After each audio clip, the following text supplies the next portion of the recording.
Welcome everyone. It's good that you could make it during for many of us, family and holiday time. Good to see you here. And we've got a pretty heavy topic today called emptiness.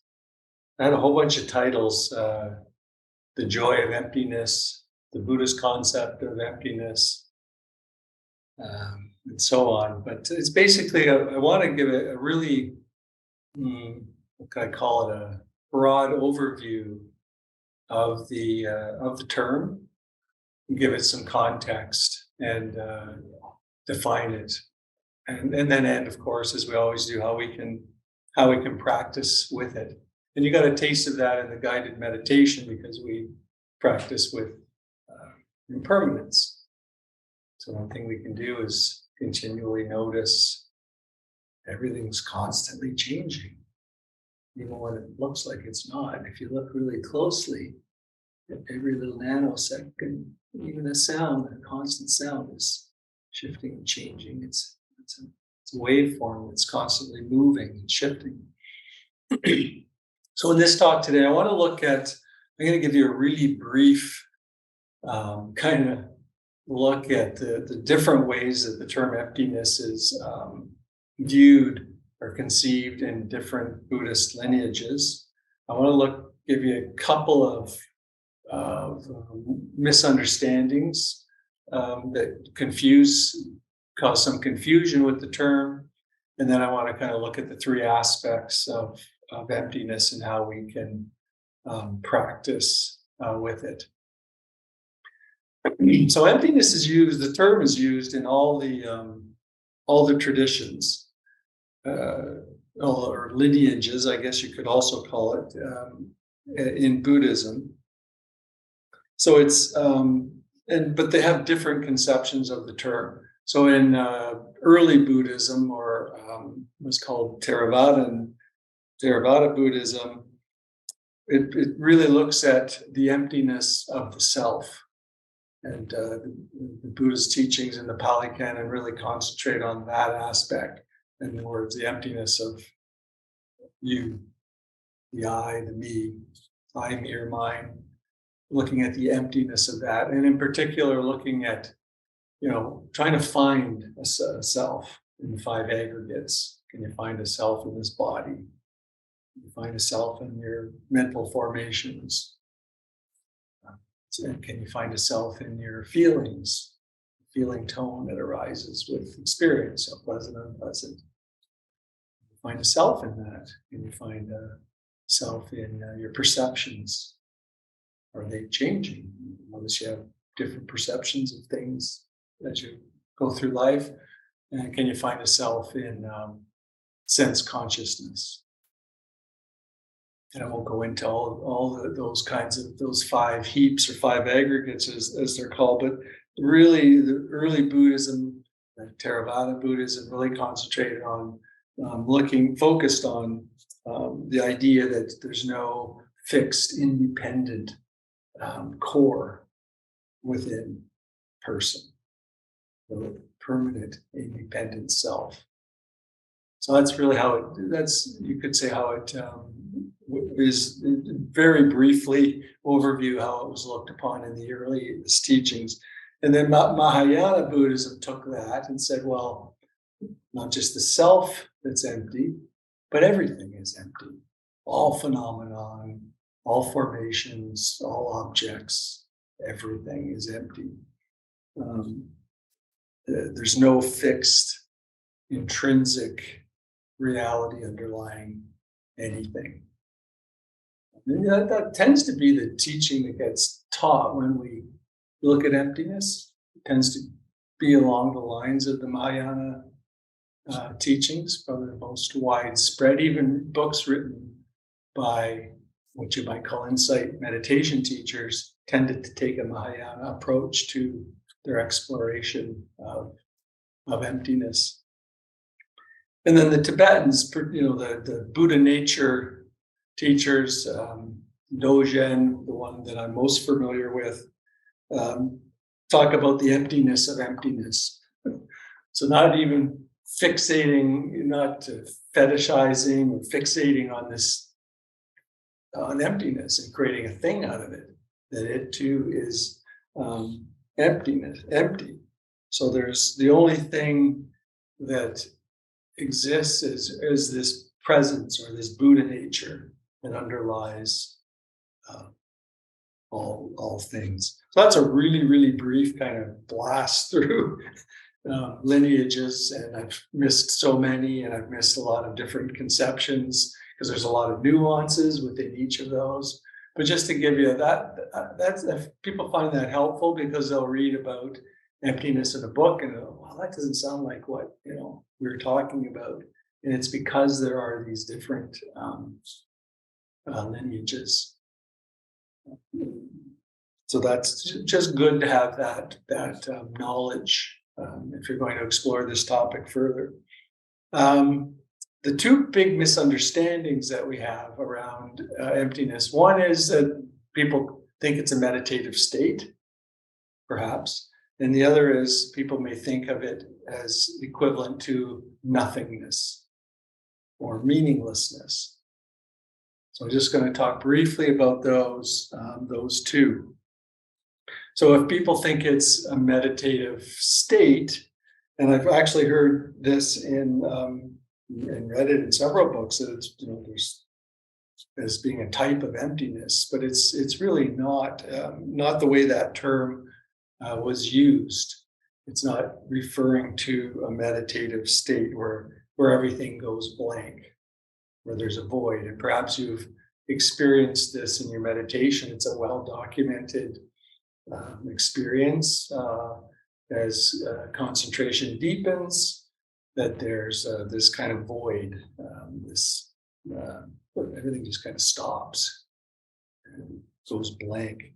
People think at this point they're seeing emptiness, perhaps.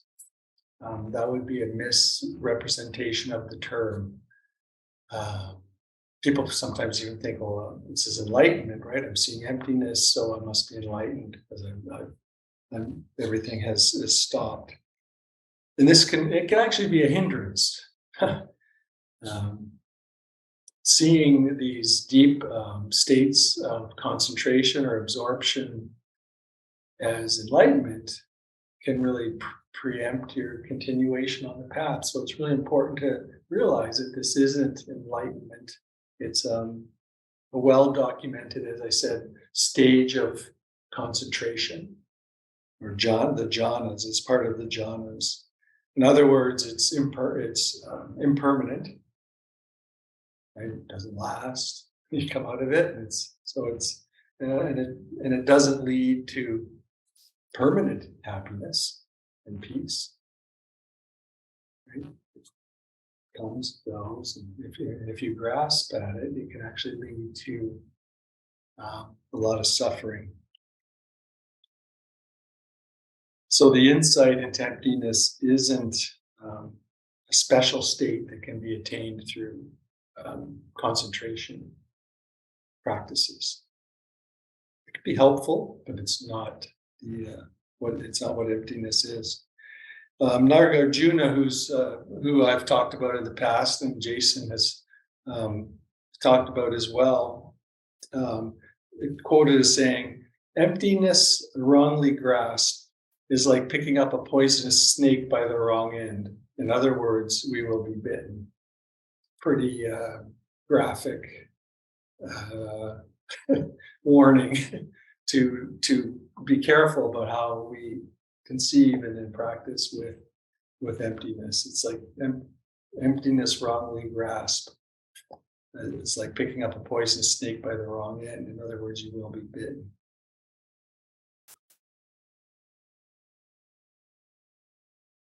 So that's one way we can conceive of it. Probably not the way that Nagarjuna was pointing to.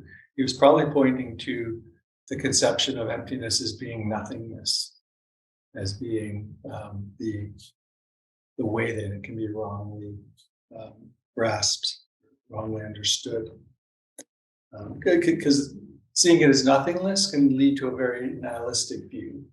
nothing matters, nothing exists, so nothing matters, doesn't matter what I do, nothing's really happening anyway, it's all empty. So there's a real warning against that type of viewpoint because things do exist, they just don't exist the way the little me supposes that they do, in the way that the egoic mind thinks they do. Right? So it's not like there's nothingness. They just don't exist the way that we think they do. As the Dalai Lama puts it, it's got quite a good talk on YouTube on emptiness. He puts it. He must have said this 10 times in his talk. Nothing is as it appears. It's very good usage of words there. Nothing is as it appears. In other words, things exist, but they don't exist the way we think that they do, the way we suppose that they do. So that's important that we don't go down that wrong view, you could say, of seeing emptiness as nothingness. And the other is meaninglessness. It doesn't matter. They're tied together. It doesn't matter what we do because it's all meaningless anyway. Evil or good doesn't really matter. And of course, we know if we've been in the field of practicing Buddhist practices, the practice of the Buddha for very long, that deeds and actions and speech and so many past livelihood actions are very important on this path. There's clear-cut teachings, clear-cut ethical teachings, clear-cut teachings on what's wholesome and unwholesome and skillful and unskillful. So how does that fit into emptiness? That they're basically what it's referring to, the fact that there is cause and effect or karma. There's certain actions have certain outcomes because everything is connected and everything is arising based on causes and conditions. That you put causes out there, and if you put an unwholesome cause out there, there will be an unwholesome effect.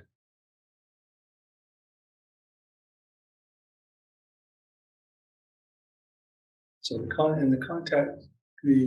concept of emptiness depends on this truth of cause and effect. That things arise due to causes and conditions. So when the Buddha said that everything is empty, he's implying that everything arises due to causes and conditions. So there's, by definition, wholesome deeds and unwholesome deeds. So it's important to also keep that aspect in mind. And so you can see how having a conception of emptiness as being nothingness and meaninglessness can actually lead to a practice that isn't very congruent or not congruent at all, really, with the teachings of the Buddha. And I think that's the warning that Nagarjuna was giving. It's like picking up a poisonous snake. So, what are the three aspects of emptiness? What is emptiness of what? In other words, so if all phenomena don't exist as the little me thinks they do, or supposes that they do, how does the little me suppose that things exist? And what is the view that's being invited for us to explore and see the truth of it? So the little me supposes that things are permanent.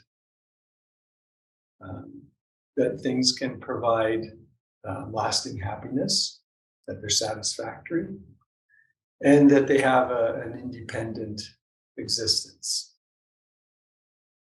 So those kind of the opposite of what the Buddha called the three marks of existence, right? If people are familiar with the three marks of existence, are very key teachings. And in fact, realizing the truth of the three marks of existence can lead to awakening. And the three marks of existence are that things are impermanent, that things are unsatisfactory. Phenomenon objects cannot provide lasting happiness, and that things do not have an independent existence, inherent existence, is another way that it's phrased. So these are really important realizations. And in fact, they are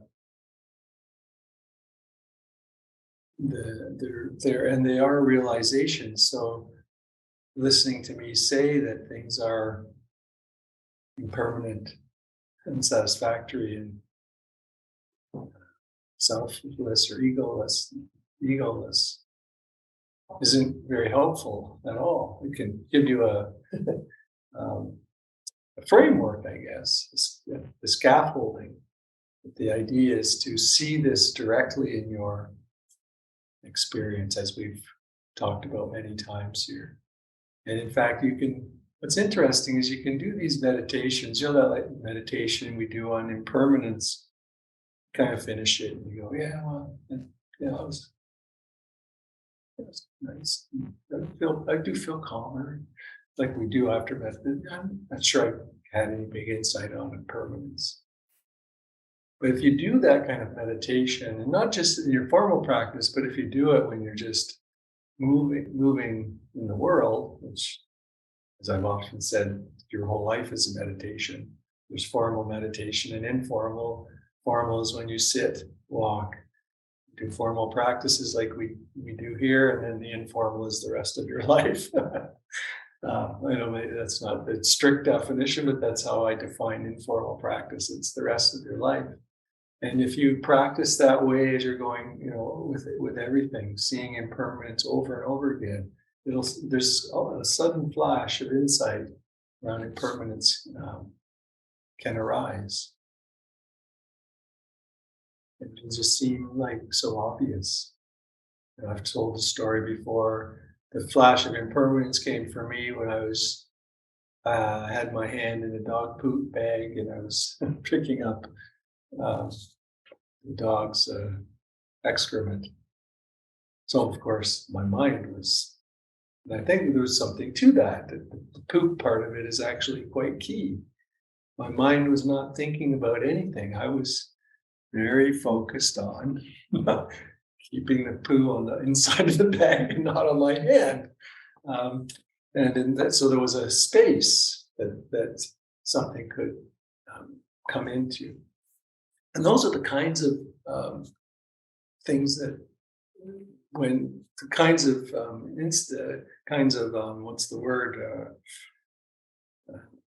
activities that we're doing, where insights will come in. The Heart Sutra says all phenomenon in their own being are empty. All formations are impermanent. All formations are unsatisfactory. All phenomena everywhere whatsoever are not self. So the Heart Sutra is following the Mahayana tradition, and they're pointing to those three aspects of emptiness: permanent, unsatisfactory, not self. Another in Pali it'd be anicca, dukkha, and anatta. Anicca being impermanence, dukkha being that unsatisfactoriness, which is often translated as suffering, but also means unsatisfactoriness. You can't find happiness in objects, and not self. So impermanence, we know, means everything arises and passes away, moment by moment. And we can see that, right? We have stuff and it rusts or it breaks, or we see people aging. So at a very gross level, we see that, oh yeah, everything that's born dies, thing arises, passes away. Practice is really to see it at a very subtle level as well. Those kind of nanoseconds that everything is shifting within the moment to moment, at a very, very precise level. And dukkha, I'm not going to go into each of these, otherwise I'll be here for 3 days talking. Dukkha is we suffer when we cling to things because we think they'll bring us happiness. We think things, not just objects, but phenomenon, experiences, whatever it might be, we grasp, we cling, which can mean wanting or pushing away, right? We want what we think will make us happy, and we don't want what we think will make us unhappy. So we're constantly in this struggle with phenomenon, with objects in the world, thinking that we'll find happiness, contentment, however we phrase it, through our relationship with objects, phenomena. So realizing emptiness is realizing that nothing in reality is worth clinging to. Right? Nothing can provide happiness because everything is empty of any permanent or independent existence.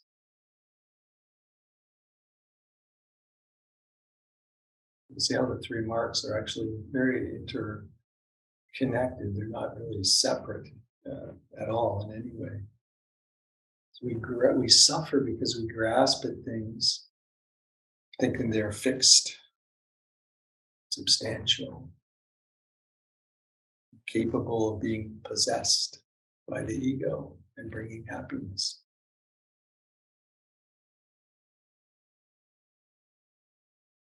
So everything is empty, not worth clinging to. In that way, they're unsatisfactory. So I like to bring in those all 3 aspects, or all 3 marks of existence when we look at emptiness. Some will speak primarily or only about the anatta aspect, which is the no self aspect, that all phenomenon are not self. And we've explored here, I think, in this group a lot on we had a whole series on experience. I think we called it experiencing no self, where we explored all the different aspects of our lives and experiences, just looking at how. So we'll see if we can find a self within any of that. I think we went on for some number of weeks looking at this not self, the little me. Emptiness also includes looking at the emptiness of everything.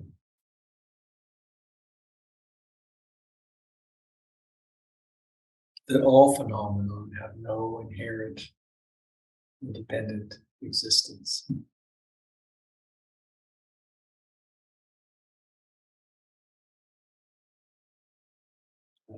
Thich Nhat Hanh points to this, the notion of nothing having an independent existence with this term interbeing, that everything is interconnected.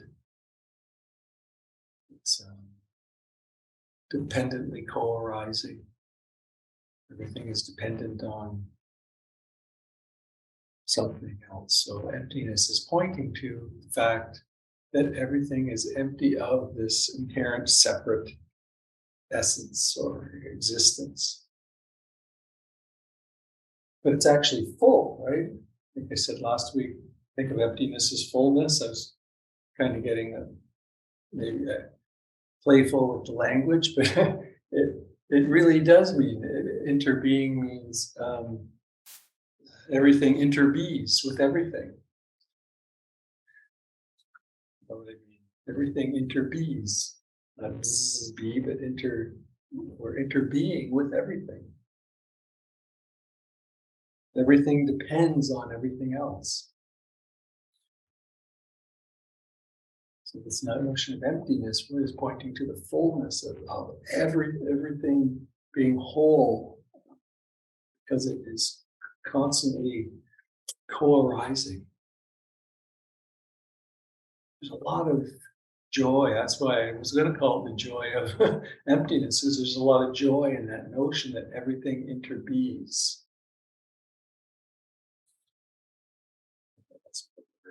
It's probably a very confusing word, but everything is that being in an interrelated, interdependent, co-rising way. It's dependently originated.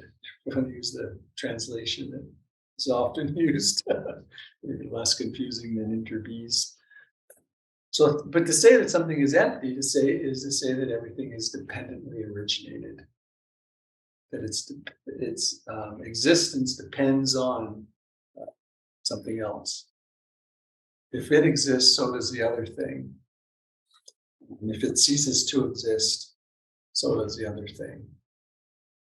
So that dependent co-arising.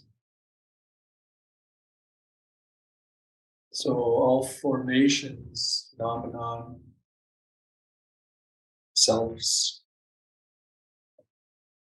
are empty of a separate essence, separate self. That's why he's saying that their phenomenon are not self. They're empty of a separate essence or self.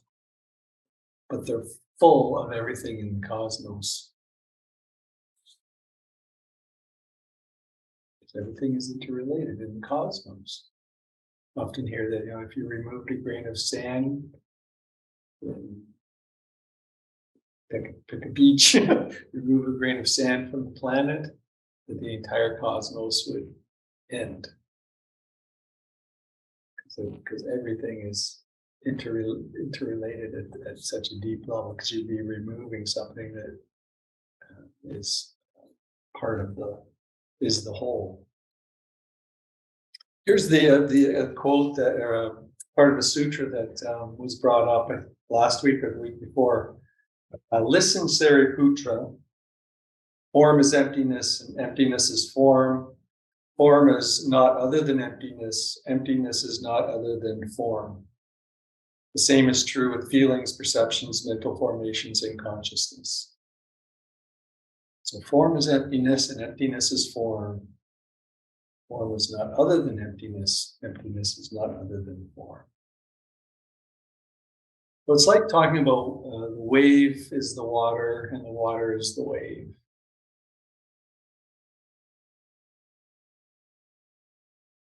The wave may look like it's separate, as a separate existence, but it's simply a manifestation of water in the oceans.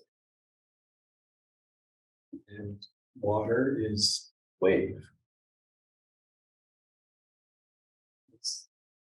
It's made up of the same elements.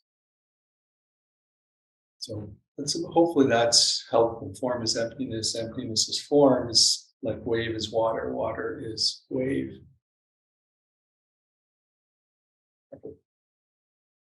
When I hold up this glass, do you see that? Is it half full or half empty?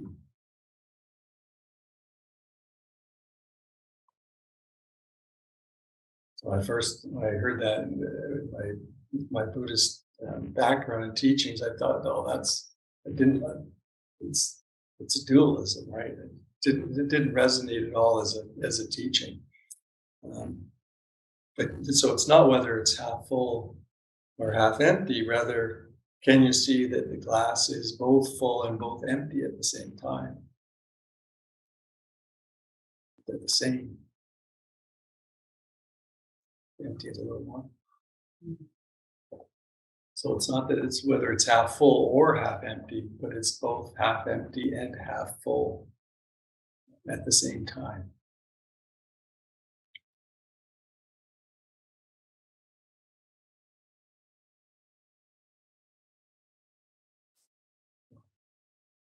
Yeah,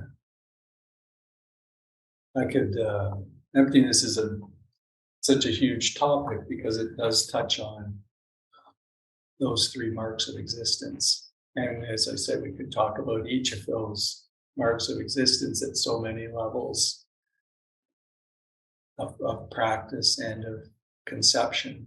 But I hope that gives you a kind of a broad brush overview so that if you're interested in exploring more and at a deeper level, the notion of emptiness, that gives you some context and some background to dive into it.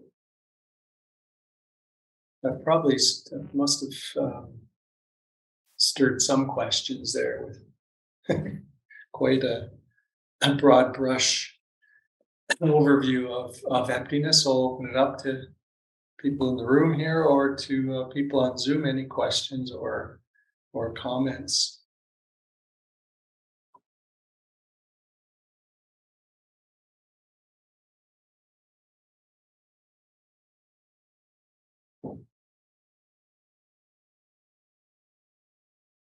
Thank you for your empty talk.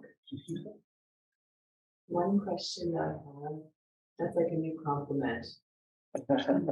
You're so empty. Yeah. Did I hear, I think I don't understand the connection between emptiness and cause and effect. I'd love to hear more about that one.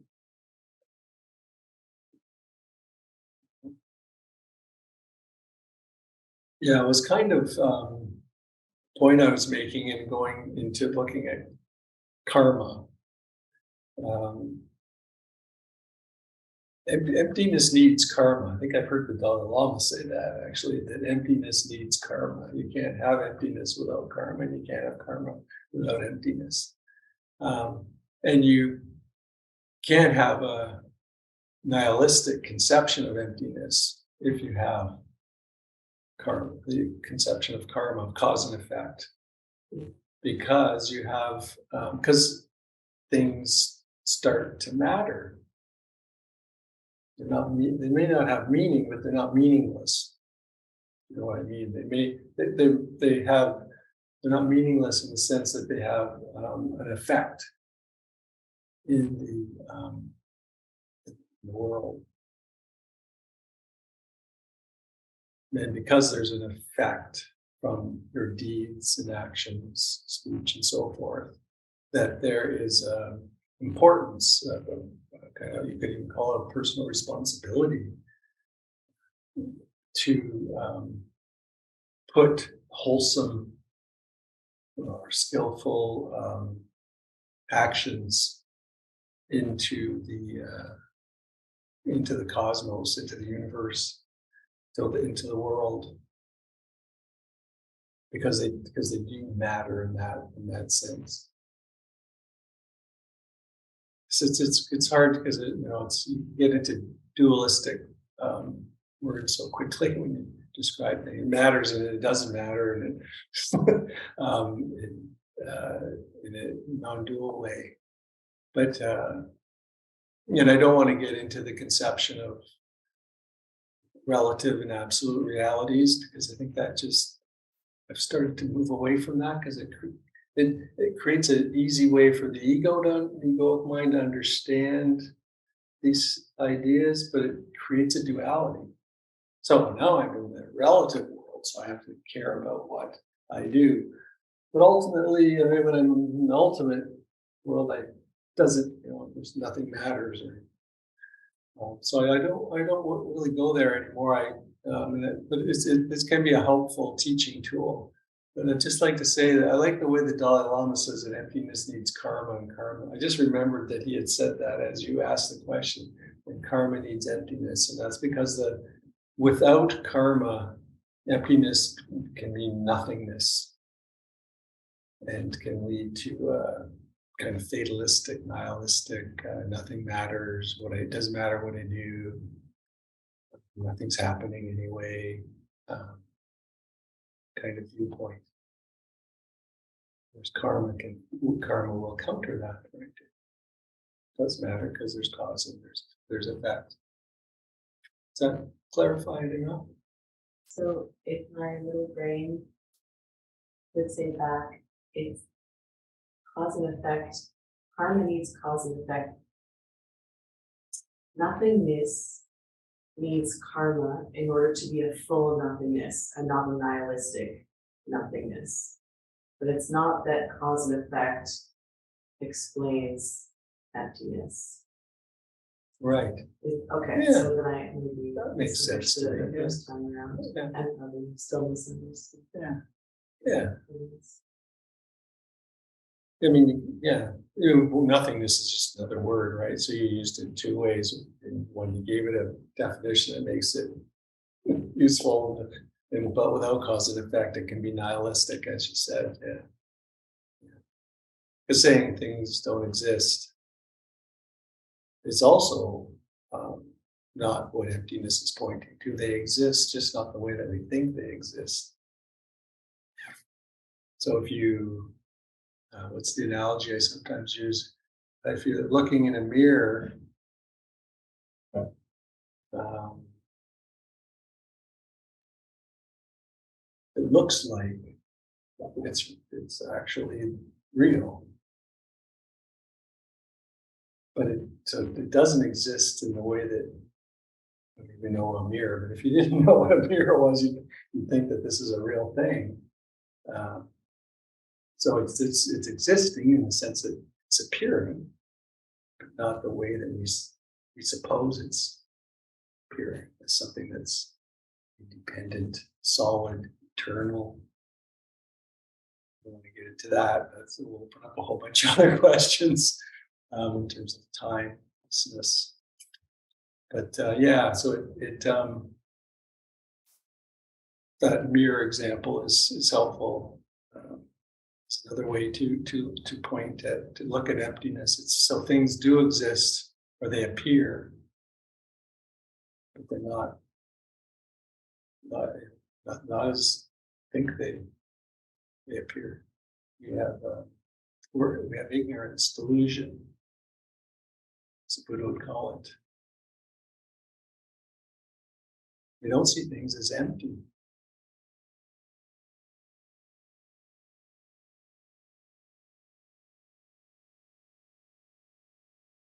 We just don't. Why we're not wired to see things the way they really are is a whole other debate, a whole other discussion. But we don't see things as they actually are. So we suffer as we cling, right? Don't see things as they are, so we grasp, struggle with life, and we suffer. And that was really what the Buddha was pointing to, how this term emptiness can be so helpful in breaking us free of that. And really, it's the insights are the three marks of existence, the way I'm offering the teaching to you.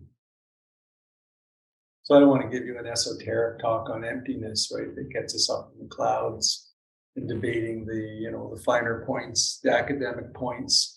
I've been involved in many of these kinds of discussions, and they can be real entertaining. The egoic mind prefers them to TV. A good wholesome Buddhist scholarly debate, but it doesn't really get us anywhere. So trying to keep it practice oriented, and I feel the way to do that is keep focused on the three marks of existence, because those are things we can really have direct insights into through our practice. Yeah, there.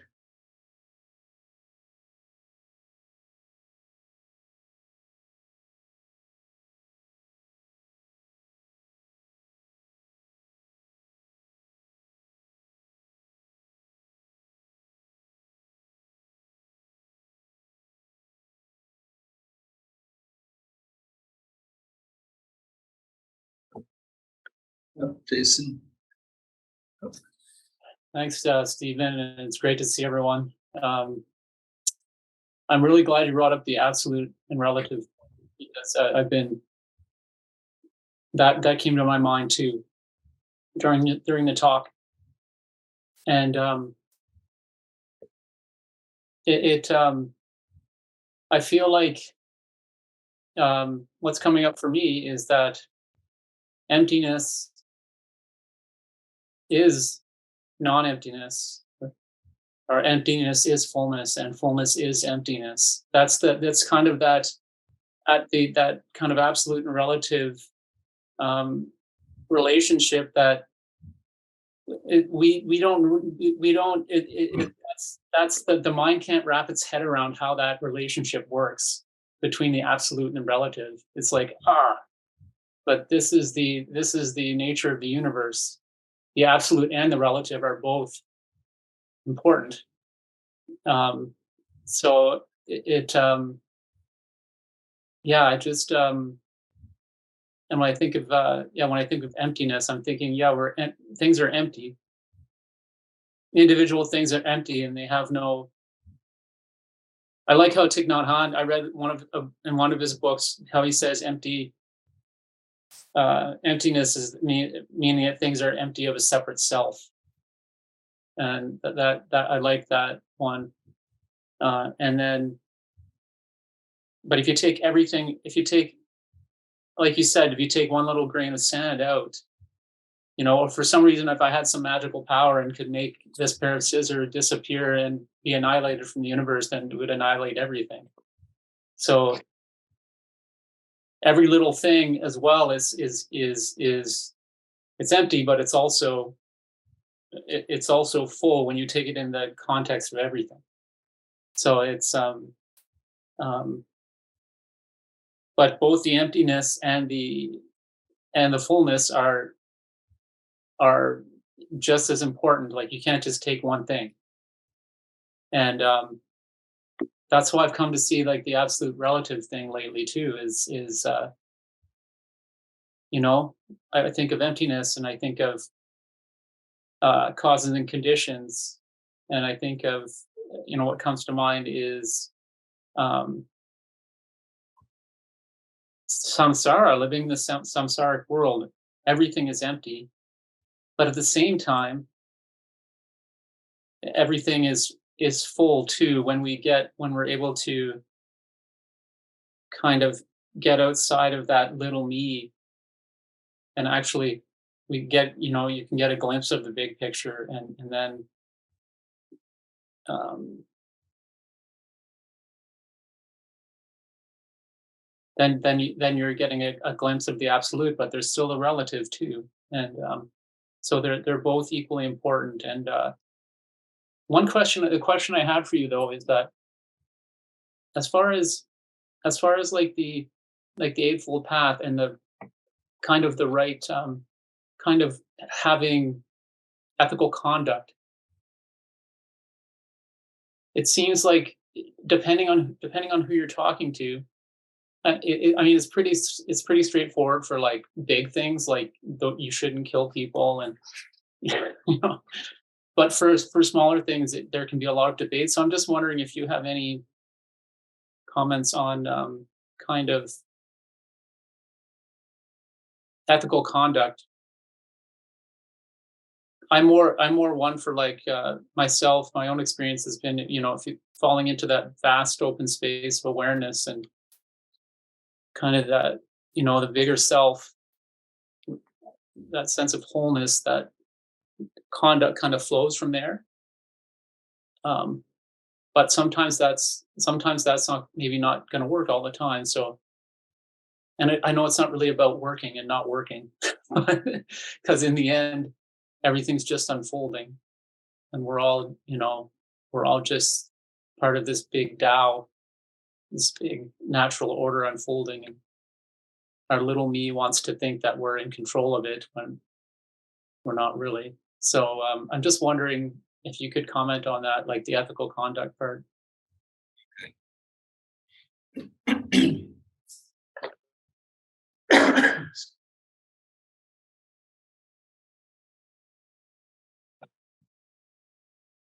Before I do, something was coming up for me in terms of the fullness and emptiness. So, say I had a piece of paper, held it up. I'd say, "What is this?" And you'd probably all say, "Well, that's a piece of paper." well, what is it? Say, well, it's paper, and if you're, a Buddhist, you might say, well, it's dependent on, somebody cutting down a tree and producing pulp. And well, actually, a lumber person may say that, cutting down a tree and creating pulp and produces paper. And then the Buddhist might come and say, well, then you need the sunshine and you need the water. So the piece of paper is pulp. It's the worker working in the pulp factory. It's the water. It's the rain. It's the sunshine. It's the sun. What's the sun need? The sun needs a Milky Way system. It's a galaxy. It needs a cosmos. So the whole cosmos is in that piece of paper. And here's the joy of emptiness, can you extinguish that piece of paper? Can you ever get rid of it? So I could burn it, I could eat it. There are ways you could get rid of a piece of paper, but you run it over with your car. But does it get rid of it? You have ashes, you have smoke. If you eat it, I won't get into what happens to it at that point. But you cannot extinguish that piece of paper. It continues in another form. And this is where the whole notion of nothing is born and nothing dies comes from. Everything is because everything is dependently arising, everything is continuing. Even in the what we may call the ending or the death, it's actually simply a continuation in a different form. So that's really the joy, part of the joy of seeing of emptiness. So that just came up while Jason was describing the fullness of emptiness. The Eightfold Path. So you can look at it, as you pointed to in your question, as ethical conduct flows from the awakened mind that knows that you're simply part of the whole. So you wouldn't harm another any more than you would harm your left hand. Right? So compassion, love is being the true nature is where action flows from. Sense of wholeness. Those aspects of wholeness, which are love and beauty. On the way there, right, there's a path. It's called an Eightfold Path. On the way there, of course, we align ourselves with those virtues, those aspirations of kindness and non-harming and so on. And the way that we can align ourselves with those is by practicing the ethical trainings, the 4 parts of the Eightfold Path that are ethical trainings. And I call them trainings. Thich Nhat Hanh calls them mindfulness trainings because they are that. The idea isn't, you're going to set these precepts is another way to describe them, and then never falter. So the idea is, okay, I did this, and you can actually look at it. You can even talk with people in your community about it. If you're questioning whether that was contrary to the way that you envision the ethical trainings. So they're really trainings. They're meant to enliven us to be conscious of our actions and deeds and speech in the world, to be aware that they have effects, to see the effects and learn from the effects. If they're unwholesome or if they're wholesome. So it's got that aspect of training that I think is so important, that we're And we're beginning again, right? You screw up, do something that your spiritual community kind of goes, yeah, no, that was kind of, that would probably not be in line with the,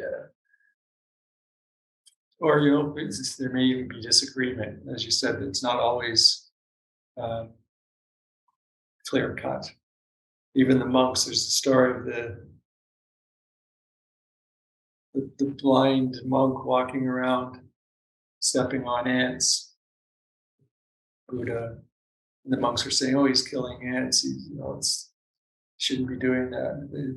It's not his intention isn't to kill the ants. It's he can't see the ants, so it's stepping on them. So we have to look at intention as well within these trainings. And I think that's the real importance of having somebody you can speak with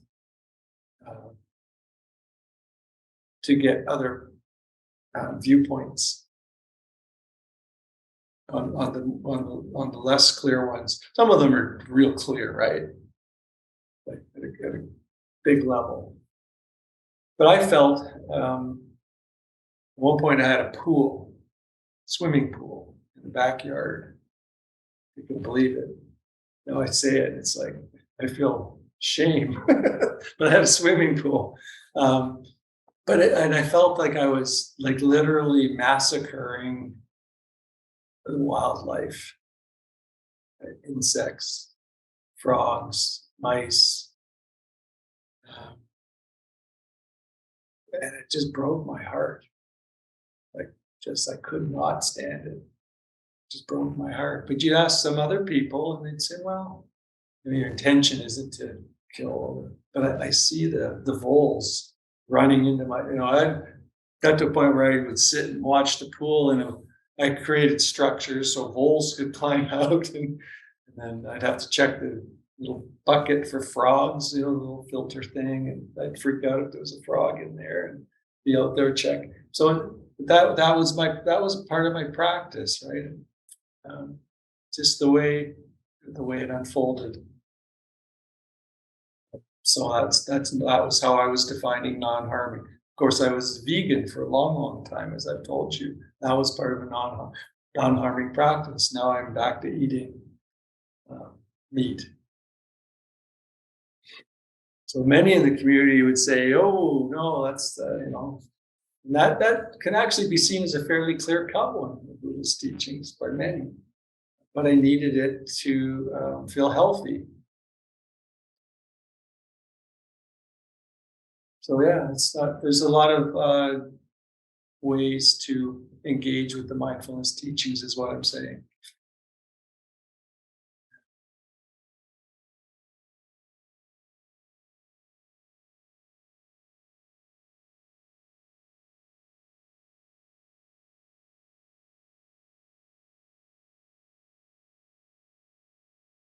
But you didn't know I had a pool. Don't tell too many people that.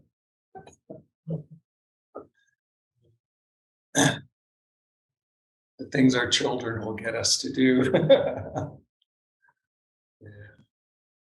Thanks, Stephen, for your talk tonight. I'm getting that emptiness is not a thing.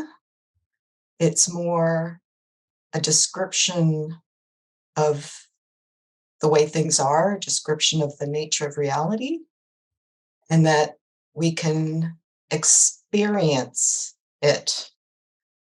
Does that sound right? We can experience emptiness? Yeah, we could say that. To the same extent, we can experience no self. Mm-hmm. And we can experience impermanence, right? Yeah. And that things are not solid, right? Right. Mm-hmm. So all combined, to me, it's like it's a description of the way things are. Really. Yeah. Yeah. Okay. The word experience can be helpful because it can lead us to directly experiencing the impermanence.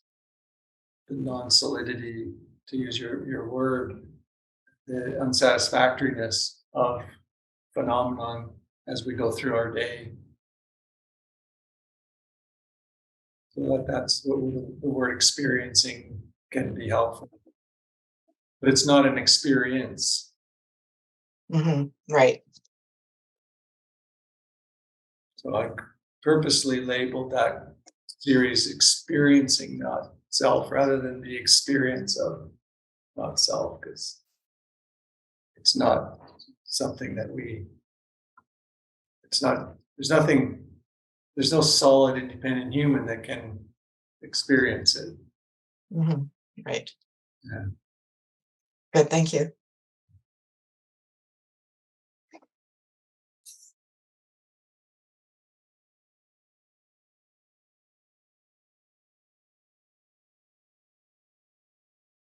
But just to leave it as it with the parting kind of notion, and I said it, but I'll repeat it, is really this comes alive when you, to follow up on what Lori said, when you are directly experiencing in your moment to moment life, the impermanence, unsatisfactoriness, and no self nature of all formations and phenomenon. By formations, I mean mental formations, body, form, and so on. It's just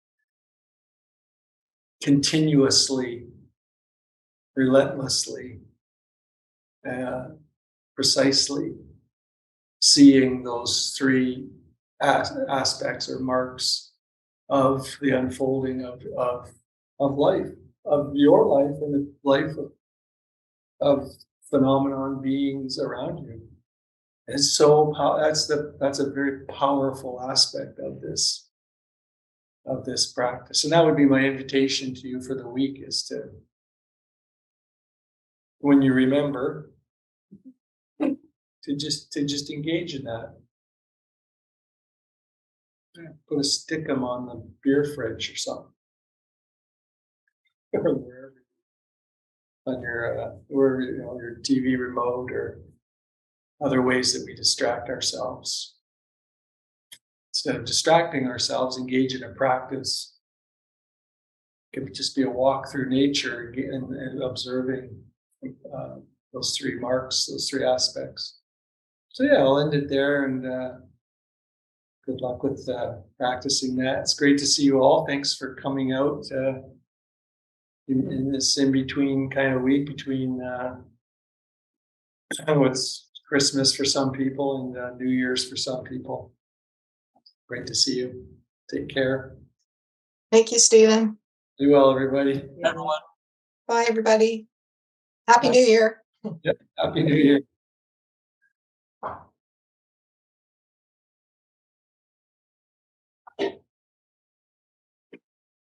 Mr. Stephen.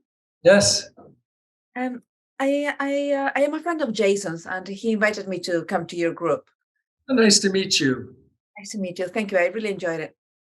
Awesome. Great. Hope to see you again. Hope so. Thank you very much. Okay, you're welcome. Good Bye-bye. evening.